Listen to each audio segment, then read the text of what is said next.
नमस्कार दोस्तों, मैं सतीश सानी आप सभी का स्वागत करता हूं हमारे channel learn and earn academy पर। तो दोस्तों, आपने KTM का नाम तो ज़रूर सुना होगा।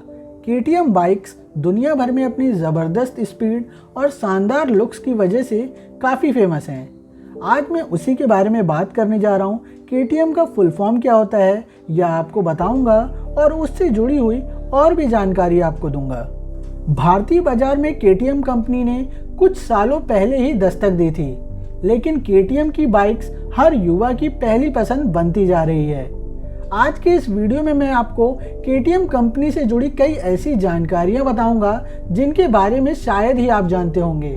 तो दोस्तों, बिल्कुल भी देरी ना करते इस वीडियो को शुरू करते हैं। अगर वीडियो अच्छा लगे तो लाइक ज़रूर करिएगा और हमारे channel learn and earn academy को सब्सक्राइब ज़रूर करिएगा। देश का प्रत्येक युवा KTM की बाइक्स खरीदना चाहता है। इसकी रफ्तार और स्टाइल युवाओं को आकर्षित करती है। मोटरसाइकिल का प्रयोग अब भारत में दो प्रकार के लोग कर रहे हैं। इसमें एक तो वो हैं जो रोजमर्रा का काम करने के लिए राइडिंग करते हैं तथा दूसरे वो हैं जो फन के लिए राइड करते हैं। तो चलिए दोस्तों, अब मैं आपको बताता हूँ कि KTM का फुल फॉर्म आखिर है क्या। KTM का फुल फॉर्म है क्राफ्टफेयर जियोस ट्रंकनपोल्स मैटिगोफेन।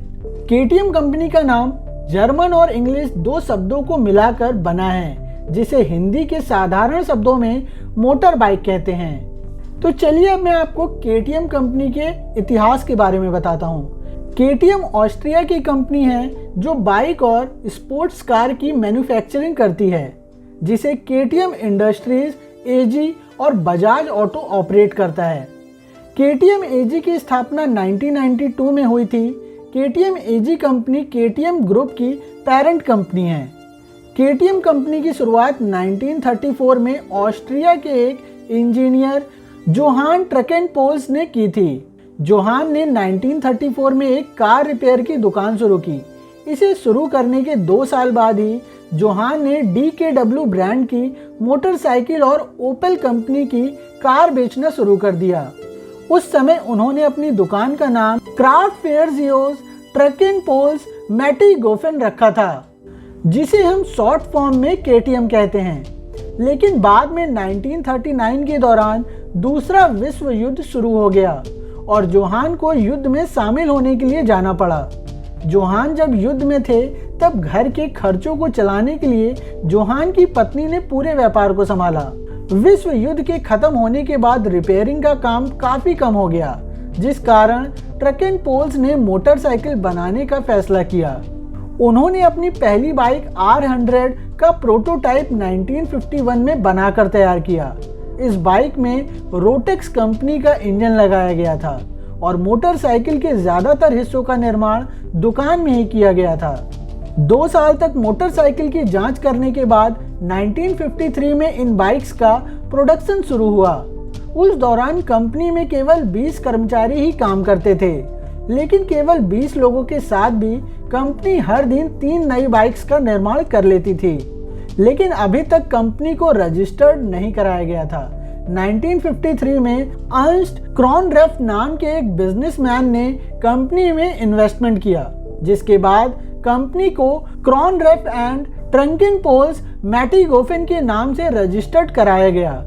1954 में कंपनी ने KTM R125 टूरिस्ट नाम की एक बाइक को लॉन्च किया। कंपनी ने 1954 में ऑस्ट्रियन 125cc नेशनल चैंपियनशिप जीतकर रेसिंग की दुनिया में अपना नाम शामिल कर लिया। 1955 में कंपनी ने ग्रैंड टूरिस्ट बाइक और स्कूटर मिराबेल को लॉन्च किया। 1957 में KTM की पहली sports bike KTM 125 trophy launch की गई। इसी साल कंपनी ने अपना मोपेड मैकी भी लॉन्च किया था। कंपनी ने 60 के दशक के दौरान साइकिल्स का प्रोडक्शन भी शुरू कर दिया। कंपनी इस समय अपने पीक पर थी, लेकिन इसी दौरान कंपनी के शेयर होल्डर अर्नस्ट क्रॉनरेफ की मृत्यु हो गई। इसके बाद कंपनी का बुरा दौर शुरू हो गया। इसके तकरीबन 2 साल बाद 1960 में हार्ट अटैक की वजह से कंपनी के फाउंडर जोहान ट्रंकेनपोल्स की भी मृत्यु हो गई। पिता की मृत्यु के बाद एरिच ट्रंकेनपोल्स कंपनी को इसके बुरे दौर से निकाला। 1971 तक इस कंपनी में काम करने वाले वर्कर्स की संख्या 400 से भी अधिक हो गई। अपनी स्थापना के 40 वर्ष बाद तक कंपनी 42 अलग अलग तरह की बाइक्स का निर्माण कर चुकी थी। 70 और 80 के दशक में कंपनी ने बाइक्स बनाने के साथ मोटर्स और रेडिएटर्स बनाना भी शुरू कर दिया था। 1989 में कंपनी के दूसरे फाउंडर एरिच ट्रंकेनस्पोल्स की भी मृत्यु हो गई, जिसके बाद कंपनी की आर्थिक स्थिति बहुत खराब हो गई और कंपनी कर्ज में पूरी तरह डूब गई। 1991 में कंपनी का मैनेजमेंट बैंकों के हवाले कर दिया गया। 1992 में कंपनी को 4 अलग अलग हिस्सों में बांट दिया गया।